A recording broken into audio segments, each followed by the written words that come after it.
Hello everyone, and welcome to another episode of the Daily Gwei Refuel, where I recap the latest news in the Ethereum ecosystem. I'm your host, Anthony Sassano, and today's the 23rd of June, 2021. Right, everyone, let's get right into it. So, I put out this tweet today while thinking about what the Ethereum ecosystem is going to look like in, say, 12 to 18 months' time. Now, I think it's going to look very different, right? Very, very different to what it looks like today. And there's a few reasons here, and I outlined 4 of the main reasons where I said that we're going to have EIP 1559 deployed, and that's going to be burning ETH, whether it's a bull or a bear market, right? I've spoken about this a lot on the Refuel, how I said that even though that gas prices are kind of cheaper right now because the market's kind of quiet, it's not going to be that way forever, and we already see it spiking up. I mean, I talked about it yesterday, how there was volatility in the market, and we already saw gas prices spike back up to like 60, 70 Gwei. Now, to see sustained gas prices over 100 Gwei again, that's going to definitely require either, market volatility or a lot of these layer 2s coming online to fill up that block space. And on that note, the L2 rollout is going to be much, much further along in 12 to 18 months' time. Can you even imagine what it's going to be like then?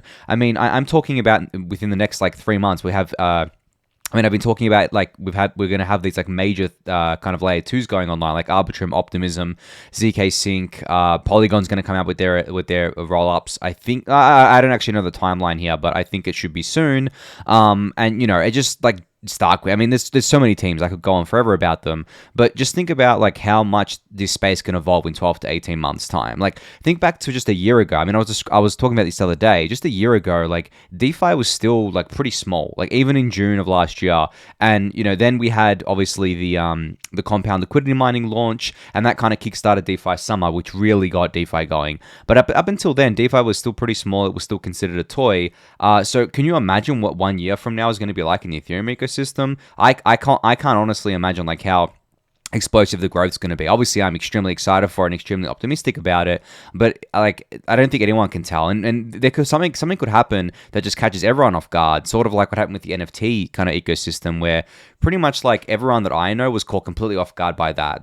No one saw it coming in that way. Not even, I guess, even the biggest NFT fans didn't expect it to happen that fast. But anyway, next up we have the ETH1 to ETH2 merge, hopefully done in this timeline. I mean, it should be. If I'm talking 18 months from now, this would be end of 2022.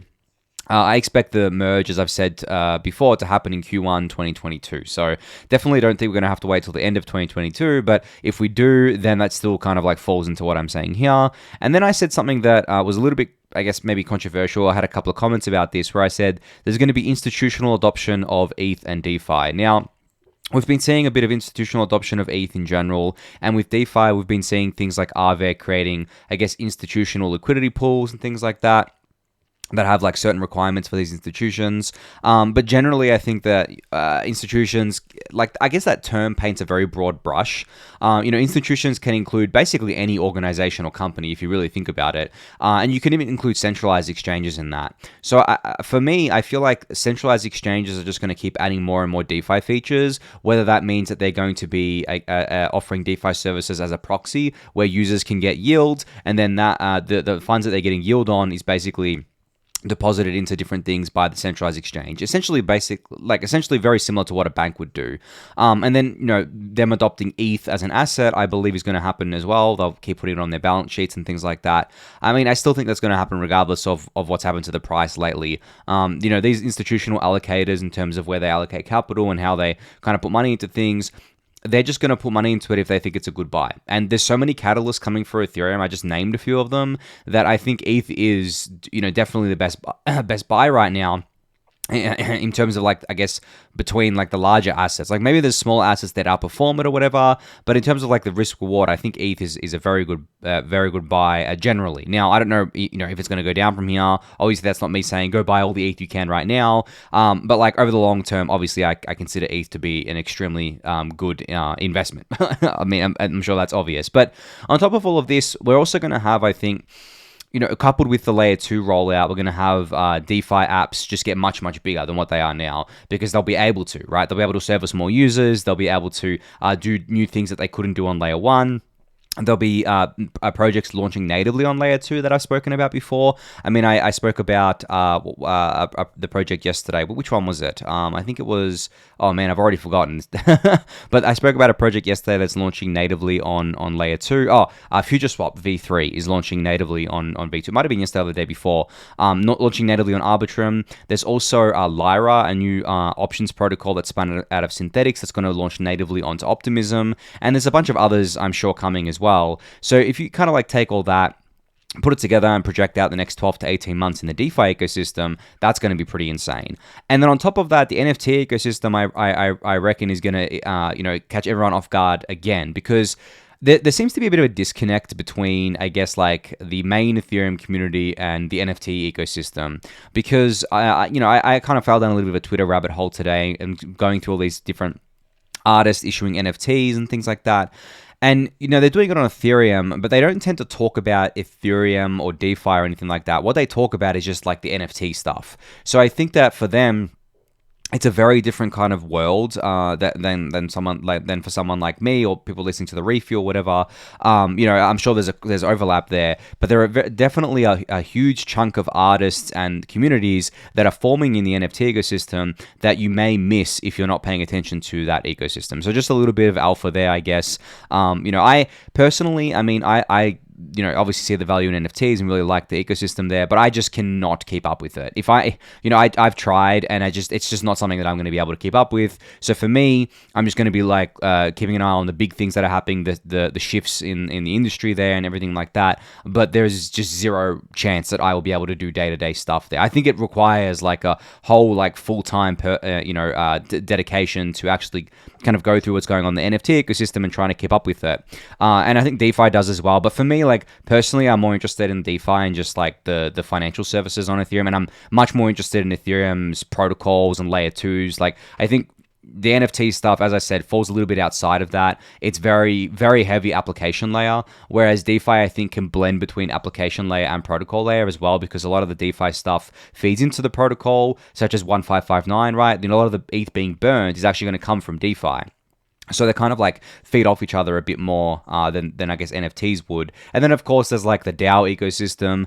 I mean, I wrote a little bit about this in the Daily Gwei newsletter today, and I basically finished the newsletter by saying that I think in a couple decades time, we're going to look back on these massive centralized, financial organizations and scoff at them and say, because we're going to have DAOs that are powering everything. Maybe I'm too optimistic on the timeline, but I think a couple decades is pretty long time, because if you think about 20 years ago, the internet was like super small, and now the internet is basically everything. So if you think about 20 years in the future from here, we could have a world where like most of the financial services, or pretty much, I would say like pretty much all of them, would be living on Ethereum, within DeFi, within crypto, whatever. I think it's pretty safe to say that, just based on past trends of other technologies as well. But anyway, I'm going to leave it at that for now. I think that, even if we go, as I've been saying, even if we go into like a prolonged sideways bear market, whatever you want to call it, it's just in Ethereum, you just cannot be bored. You cannot be like sitting there and thinking, oh, when's the price going to go back up so I can get some excitement in my life? That's not the way it is. There's so many exciting things happening, and Ethereum builds for both bull and bear markets. It doesn't build just for one or the other. As I said, like during bear markets, it's much easier to pay attention to things, much easier to focus. So definitely use the time wisely while the market's quiet. So, an interesting tweet from Santiago today, who said, when the dust settles a bit, Ethereum will emerge as the market leader. Crypto moves away from sound money narrative and toward a pure tech investment. I really do believe this to be true, and obviously I do because I've spoken about it a lot on the Refuel. But Santiago has a really great way of putting my thoughts down into like a couple of sentences here. But I've mentioned this plenty of times, where I've always said that I think that the sound money narrative, the digital gold narrative, whatever, appeals to a very, very small set of people. It is a niche, essentially. It is not something that I can see appealing to the majority of the world. Whereas I think tech investments and tech in general and like utility and applications, that appeals to pretty much like everyone. You can look at Ethereum as just like a new platform to build applications on, exactly like I guess like what the Apple App Store is and the Google Play Store is, and what Windows is, and Linux and all this sort of stuff. Like, it's basically a new platform, like obviously a decentralized platform that you can build apps on. And these apps aren't, the traditional apps that we're used to, like social media apps or like ride sharing or whatever. These are apps that are financial services, which I was actually listening to a podcast today with Jim Bianco on Bankless, and he was saying that in 150 years, the financial system really hasn't evolved very much. And he was using the example that in, I think it was the 1870s or something like that, the cost of a wire transfer was 3% of the amount that you were transferring, and it took 2 to 4 days, because the wire transfer wasn't done electronically, of course. It was literally done on horseback, or I guess like if you were rich enough, it would be done with a car or something like that. But essentially what ended up happening was that someone would take the physical cash, drive it across or ride across to wherever you needed it to go, and they charge a 3% commission for the service, and it would take 2 to 4 days. Now, in the banking system today, if you want to do a wire transfer, it still takes 2 days or even longer than that to do it, and they still charge ridiculous commissions on top of that. Whereas with Ethereum and crypto generally, moving money, just like the simple application of moving money across the world is insane. I mean, it's insanely fast. It takes, if you pay the right fee, it takes 1 Ethereum block. You could move $10 billion if you wanted to in one transaction in 1 Ethereum block. So in 14 seconds, your transaction can be confirmed, and you have moved $10 billion to literally anyone, anywhere in the world. That alone is the biggest revolution in finance in history, like that, just that alone. And obviously Bitcoin pioneered that.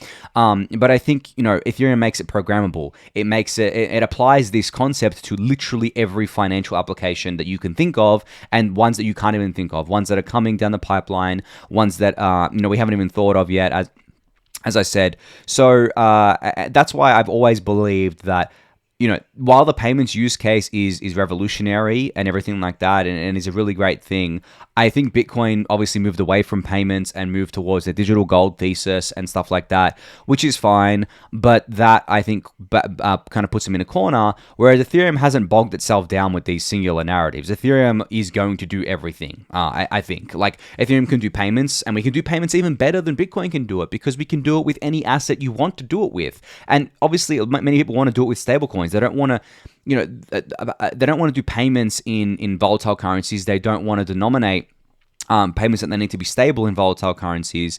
And yes, I've said ETH is money before, but like I never said it was like good money, right? Good money is obviously stable.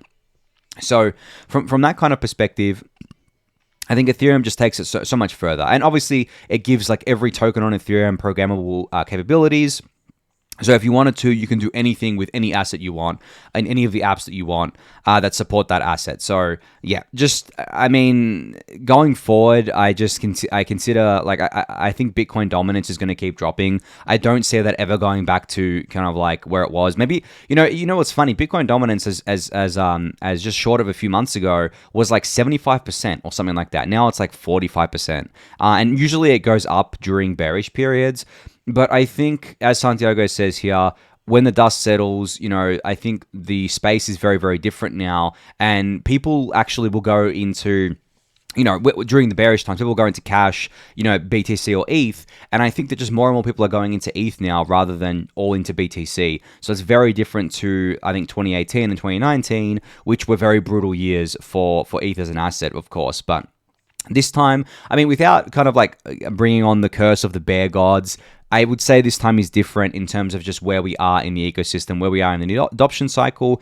And this time Ethereum has well-defined use cases with well-defined roadmaps. Whereas in 2018 and 2019, and even 2017 to an extent, Ethereum was kind of like still searching for that killer use case. It didn't have a very defined roadmap. No one knew when proof of stake and sharding was going to come along. No one knew where DeFi was going to be as big as it was. And now in 2021, people can look back and in hindsight say, oh, yeah, that was always going to happen. No, like if for any of the people listening and watching that have been around since 2018 and 2019, you'll definitely know what I'm talking about. But the 2020 ETH babies, I think you guys have it really good, like very very good. But generally, and that's how conviction is made. I mean, people often ask me, they're like, "How have you not sold any ETH when you bought ETH at like $10 and you've held it like this whole time?" It's like, well, I mean, it's easy to have conviction when you've been through that. And this doesn't just apply to ETH; it applies to like just anything in general in this ecosystem. When you've been through literal kind of like depths of the bear market, when you've been through things where all hope was basically lost except for the most hardcore believers, and then you come out of that at the other side and you get back to a point where Ethereum is literally considered the future of finance, essentially, that you basically go from like as low as you can get, like literally rock bottom, to top of the world. And I think that's the journey a lot of early Ethereums have gone through, and that's why they have such conviction on Ethereum. And I think that's actually what is incredibly important for Ethereum going forward, and why it actually can beat out its competitors, is that its competitors have not gone through this. Ethereum has gone through so much battle testing over the years, starting all the way back in 2016 with the DAO, the Shanghai DOS attacks, obviously the boom and bust of the ICO cycle, the amount of FUD that's been slinged at Ethereum, the delays of proof of stake. I mean, just so much over the years that you now have an extremely battle-hardened community that is not going to give up on it. Because if they haven't given up by now, there's zero chance in hell that they're giving up on Ethereum, going forward. So yeah. Anyway, I'm gonna leave it at that. I got ahead of myself again. But just it's really funny when I just think back and I get a little bit nostalgic about those days and think, wow, like I was having a lot of fun back then because I had like a lot of good friends and I was traveling to conferences and things like that. But when I just think about how bad the sentiment was generally online, it was just absolutely horrible. But at the conferences, it was good. Like everyone was really excited about stuff. Everyone kind of was really excited about the future of Ethereum. But if you were just sitting on Twitter or just like on Reddit or whatever, you wouldn't have seen that. You would have just seen a lot of Bitcoin maximalists shitting all over Ethereum, which is very bad for your mental health if you say that every day. But anyway, I'll leave it at that for now. So Argent is teasing something. They put out a tweet here which says, this summer, anyone will get access to low gas, high speeds DeFi, all with Ethereum's finality and security, bye banks. Now, I guess that they're saying that they're going to be supporting the layer 2s that are coming online, like Optimism and Arbitrum. I mean, I'm not going to go through the list again. I go through it every refuel, it feels like, at this point. But this is key to adoption. I mean, Argent is, in my opinion, one of, if not the best mobile wallet apps. I mean, there's a few out there right now, like Rainbow and Coinbase Wallet, and there's so many of them. But in terms of ones that are on the edge of DeFi, there's only, I think, Argent and Rainbow, really. And in terms of like supporting all the different protocols and different things like NFTs, they're up there. And I believe Rainbow is going to be supporting layer 2 as well. So, and Coinbase Wallet actually supports layer 2 Optimism right now, but that's obviously not live for a public mainnet just yet, but still really cool to see that Argent's obviously keep signaling their support for layer 2. I think going forward, it's going to be an incredibly exciting time in the Ethereum ecosystem because of that. I think people are still underestimating the layer 2 rollout and what it's going to do for Ethereum. So Ali here put together a 1559 explainer graphic. Now, obviously, you won't really be able to see this on the video too well because it is quite a big graphic, but I just wanted to talk about it briefly because I wanted to you guys to go check it out because I think it's really great. You can find the link to it in the YouTube description, but basically this just gives you a kind of like visual rundown of how 1559 works and what the benefits are. And I've talked about 1559 like ad nauseum at this point on the refuel, so I'm not going to go over it now. But I think that these sorts of things I want to see more of. This is actually something. If you're an artist in this ecosystem, and you're like a visual thinker, these are the things that you can be doing and adding. This is how you add value to the ecosystem. You don't have to do it. You don't have to do it for money. You don't have to do it, and expect a lot of attention or whatever. But just like doing these sorts of things and adding value on the education front to people is kind of like, I think, like a fast way to getting your name out there. I've had a few people ask me like, how do I get attention on my new project, or how do I get my name out there? Well, you have to grind. Like, you have to really grind. I had to grind for a very long time to get where I am today. But also, if you're grinding on the wrong things, then you're not going to really get anywhere. And I think the wrong things are things like maybe trying to, I guess, commentate on like the price or like trading or whatever, and just trying to be one of those, I guess, YouTube shills or whatever. Not me, but like one of those ones with the stupid like thumbnails and clickbait things. But if you're adding a lot of value to an ecosystem through education, that gets you a lot of attention very quickly, from my experience, because people love to learn, they love to be educated, and you're going to get followers who are actually in it for more than kind of like just the fleeting bull market or whatever. They're going to be in it through the bear market too. And that's kind of what I optimized for. I mean, I never did anything around trading or whatever. Like ETHUB was focused on educating. The Daily Gwei is obviously focused on educating. All my Twitter stuff that I posted, or at least most of it, was focused on educating. I used to actually do a lot of threads during the bear market on early DeFi stuff. I stopped doing that when I started doing the newsletter because I just couldn't keep up with doing both. But generally, that sort of stuff is how you grow an audience. But anyway, I'll link this in the YouTube description and you can go check out the graphic for yourself.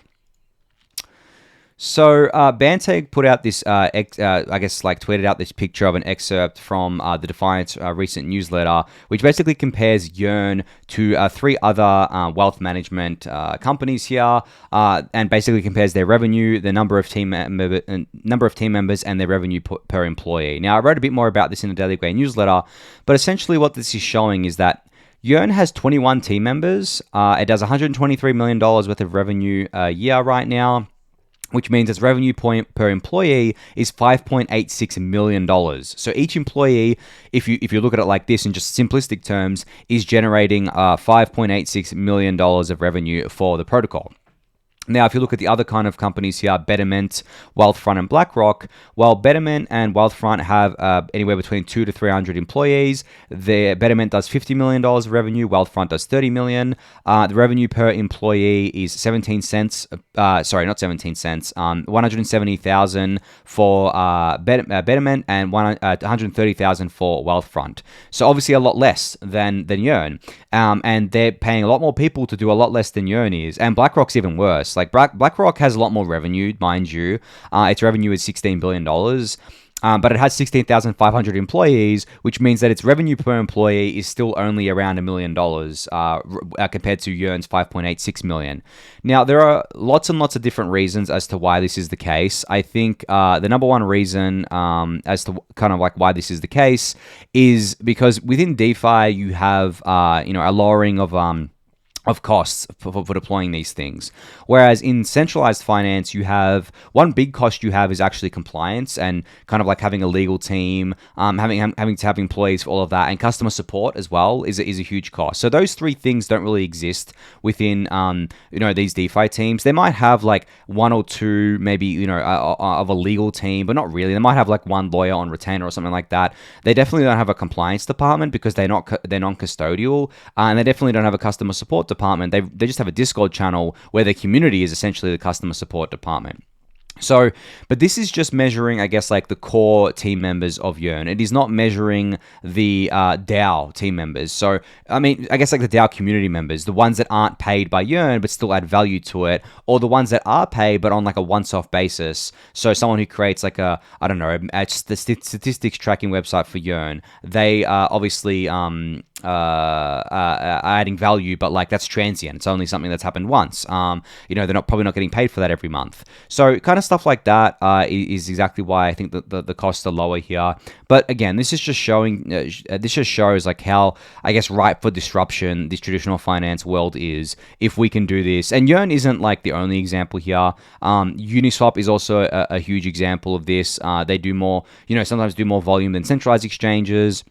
I remember the comparison being made that Uniswap had less than 20 employees and Uniswap was doing more volume than Coinbase, and Coinbase has over 1,000 employees. Again, a lot of those employees are in the compliance, customer support, and legal departments. But on top of that as well, the funny thing is that with Uniswap, once the code's deployed, the core team is not actually doing anything to steward it along or kind of, I guess, like maintaining it or whatever. V2 is just like existing as itself. V3 is existing as itself. And V1 as well. I mean, for Uniswap, they're all existing and they're all growing on their own. And then obviously Uniswap is a DAO now, so they have their own community and things like that. But still, the costs are way, way, way lower than they are in traditional finance, which is just another reason why we're going to beat them. But anyway, I'm going to leave it at that for now. So Georgios from Paradigm put out a tweet about this blog post from MyCrypto describing EIP 3704, which I've spoken about before, is an EIP to basically greatly improve the user experience for Ethereum transactions. So essentially what this does is it introduces two new EVM instructions called auth and auth call. Now what that does in practice is it basically allows for a bunch of different things. So it allows for sponsored transactions, which are also known as meta transactions, which means that the gas of a transaction can for your account or your transaction can be paid from another account, which means that you can send tokens without having to have ETH in your wallet. So say you want to send USDC from your Ethereum address, but you have no ETH. Well, you can pay the fee in USDC, but in the background, it's still being paid in ETH. It's just that it's using this kind of like meta transaction functionality to make it so that the end user doesn't have to kind of like go and get ETH here. Then you also have batch transactions, which means that you can send multiple transactions in a single call here. This guarantees that two or more transactions are executed in the same block and can also reduce the transaction fee. And then the improved user experience mainly comes from the fact that you can call approve and transfer from functions in a single transaction as an example, which means that, for example, when you go to Uniswap and you have to approve a transaction for trading, there's two transactions you have to do. You have to approve the token for trading, then you have to do another transaction to swap the token. Whereas with 3074, it would enable protocols to essentially introduce a way to do these in one transaction where you click approve and swap, and it would do that with just one transaction needing to be signed. So this is huge. I recommend going and reading the full blog post here. It's a bit technical, but it gives a good overview of 3074. So, as I was saying the other day, Optimism is catching up back up with the infrastructure rollout for their Layer 2 ecosystem here. I mentioned that in March, I think they delayed themselves because they didn't have all this infrastructure, but now they do. And another partner just announced themselves today, Alchemy, which is an infrastructure provider similar to Infura. They're already supporting Arbitrum, of course, but now they're supporting Optimism, which was obviously a no-brainer for them. And I'm sure they're going to be supporting all of the other Layer 2 and probably other Layer 1 ecosystems as well going forward. So really cool to see Optimism getting all this infrastructure, and it gives me hope that the July mainnet date is still on for them. They haven't given a date yet, but I hope it still kind of like launches in July here, rather than leading to another delay. I think they're pretty close at this point in time, which is really, really cool.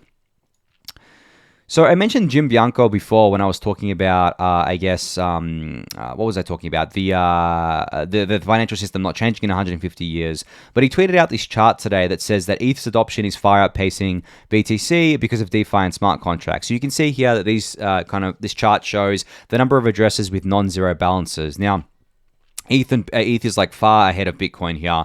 And I think this is definitely because of what he said, DeFi and smart contracts, because to do transactions on Ethereum, you need ETH. So if you want to do anything on DeFi, you need ETH in your wallet. So anyone that's kind of like coming to Ethereum to use Uniswap or Curve or Compound or Aave or whatever app it is, they have to have Ethereum, even if they're not going to be using Ethereum. Maybe they want to trade some stable coins for some dog token on Uniswap. They still have to have ETH. So I think that's what this chart is showing here, which I think is really, really cool. It shows that there's a lot more active, I guess, like users of Ethereum than there are of Bitcoin, at least the network. In terms of like, I guess, people holding Bitcoin, maybe there's more people holding Bitcoin than ETH, but I think that gap has been closing over time, and I think that it's just going to continue closing because of the fact that there's just so much more to do with your ETH, and there's so much more to do on Ethereum here. So Tim Bianco put together an update on, a recap of the All Core Devs recent call. So you can see, recent happenings in the All Core Devs ecosystem. So the TLDR is that London, the next network upgrade, is of course getting activated on testnets. Ropsten is actually happening today. The merge now has a proper spec on the ETH2 side, and the ETH1 side will have that soon. And while nothing has been decided yet, there's been progress on two candidate EIPs for the next Ethereum network upgrade called Shanghai, which is 3074, as I just spoke about, and 3540. Now, Shanghai can happen either before or after the merge. It just depends on kind of like where the developers are at and where the core devs and researchers are at. But that will be the network upgrade that comes, following the merge if we do the merge first, or it will happen in December if we don't do the merge by then. So definitely keep a lookout for that. I'll link this in the YouTube description. You can read the whole update here. Gives a pretty good overview of what's going on in the core devs world. So Seb from ZapperFi tweeted out some metrics today from Zapper. They currently have more than 2.2 million unique addresses that have earned EXP on Zapper using that gamification feature that I spoke about, I think, a couple weeks ago on the Refuel.